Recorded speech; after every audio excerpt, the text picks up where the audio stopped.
നാടും നഗരവും ഓണം ആഘോഷിക്കുമ്പോൾ തൊഴിലുറപ്പ് തൊഴിലാളികളുടെ പണിയിടങ്ങളും ഓണം മൂഡിലാണ്. സംസ്ഥാന സർക്കാരിന്റെ ഓണസമ്മാനം ഈ വർഷം 200 രൂപ വർദ്ധിച്ച് 1200 രൂപയാക്കിയത് തൊഴിലാളികൾക്ക് ഏറെ ആശ്വാസമായി.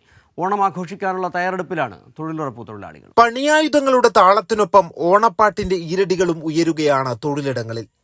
നാടും നഗരവും ഓണലഹരിയിൽ അമരുമ്പോൾ തൊഴിലുറപ്പ് തൊഴിലാളികളും ഓണത്തെ ആഘോഷപൂർവ്വം വരവേൽക്കുകയാണ്.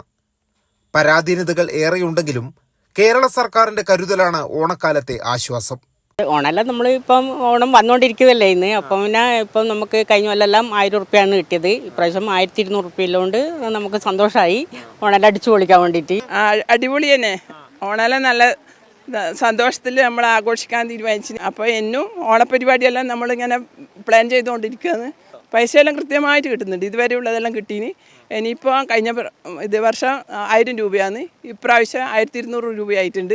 അത് നമ്മളെ കേരള സർക്കാരിന് വളരെ നന്ദി. ഉച്ചഭക്ഷണ സമയത്ത് പരിശീലനവുമായി ഓണാഘോഷം പൊടിപൊടിക്കാനുള്ള തയ്യാറെടുപ്പിലാണ് കണ്ണൂർ അഴീക്കോട് പഞ്ചായത്തിലെ തൊഴിലാളികൾ. തൊഴിലുറപ്പ് തൊഴിലാളികൾക്ക് തൊഴിൽ ദിനങ്ങളും കൂലിയും കൃത്യമായി ലഭിക്കുന്ന സംസ്ഥാനമാണ് കേരളം. എന്നാൽ തൊഴിൽ ദിനങ്ങളും കൂലിയും വർദ്ധിപ്പിക്കണമെന്ന മുറവിളി കേന്ദ്ര സർക്കാർ കേൾക്കുന്നതേയില്ല. സംസ്ഥാന സർക്കാരിന്റെ ഓണസമ്മാനമായ 1200 രൂപയാണ് ആഘോഷകാലത്തെ ആശ്വാസം. തൊഴിലിടങ്ങളും ഓണത്തിന്റെ മൂഡിലാണ്. സർക്കാരിന്റെ കരുതലിൽ സമൃദ്ധമായി ഓണം ആഘോഷിക്കാനുള്ള തയ്യാറെടുപ്പിലാണ് തൊഴിലുറപ്പ് തൊഴിലാളികളും. അഴീക്കോട് നിന്നും ക്യാമറമാൻ അനിൽ കല്യാശ്ശേരിക്കൊപ്പം എം സന്തോഷ്.